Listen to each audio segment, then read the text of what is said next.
हरियाली तीज की पौराणिक कथा।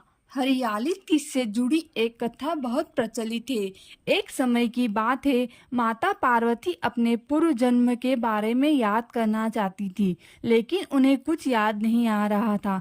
ऐसे में भोलेनाथ देवी पार्वती से कहते हैं कि हे पार्वती, तुमने मुझे प्राप्त करने के लिए 107 बार जन्म लिया, लेकिन तुम मुझे पति रूप में ना पा सकी। लेकिन 108वें जन्म में तुमने पर्वतराज हिमालय के घर में जन्म लिया और मुझे वर रूप में प्राप्त करने के लिए घोर तपस्या की। भगवान शिव कहते हैं कि हे पार्वती, तुमने अन्न जल का त्याग कर पत्ते खाए और सर्दी गर्मी एवं बरसात में हजारों कष्ट सहकर भी अपने व्रत में लीन रही। तुम्हारे कष्टों को देखकर तुम्हारे पिताजी बहुत दुखी थे।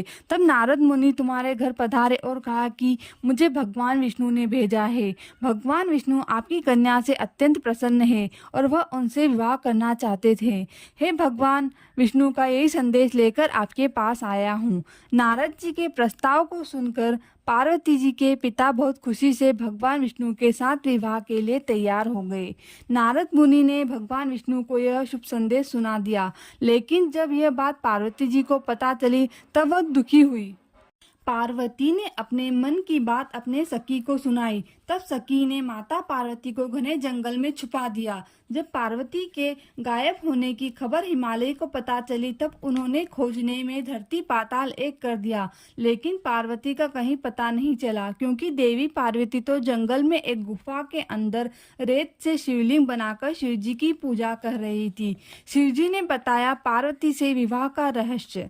शिवजी ने कहा, है पार्वती, इस प्रकार तुम्हारी पूजा से मैं बहुत प्रसन्न हुआ और तुम्हारी मनोकामना पूरी की। जब हिमालय राज गुफा में पहुंचे तब तुमने अपने पिता को बताया कि मैंने शिवजी को पति रूप में चयन कर लिया है और उन्होंने मेरी मनोकामना पूरी कर दी है। शिवजी ने मेरा वरण कर लिया है। मैं आपके साथ केवल एक शर्त पर चलूंगी कि आप मेरा विवाह भोलेनाथ से करवाने के लिए तैयार हो जाए। तब हे पार्वती, तुम्हारे पिताजी मान गए और विधि विधान सहित हमारा विवाह हुआ।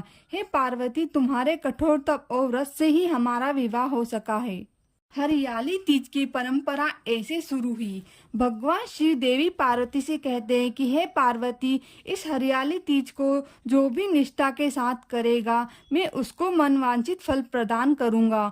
उसे तुम जैसा सुहाग मिलेगा। तुमसे कुंवारी कन्याएं अच्छे वर की कामना हेतु यह व्रत रखती है। वही सुहागन महिलाएं अपनी पति की लंबी उम्र के लिए इस व्रत को रखती है। भविष्य पुराण में देवी पार्वती ने खुद बताया है कि हरियाली तीज का व्रत करने पर महिलाओं को सुहाग और सौभाग्य की प्राप्ति होती है। सावन महीने में तृतीया तिथि के दिन यह कई वर्षों की कठिन तपस्या के बाद देवी पार्वती ने भगवान शिव को पति रूप में पाने का वरदान प्राप्त किया था। इसलिए इस व्रत पर बड़ा महत्व है। जो कोई भक्त हरियाली तीज का व्रत करता है एवं कथा सुनता है, भगवान शिव उसकी सारी मनोकामना पूरी करते हैं। बोलो प्रेम से हर हर महादेव।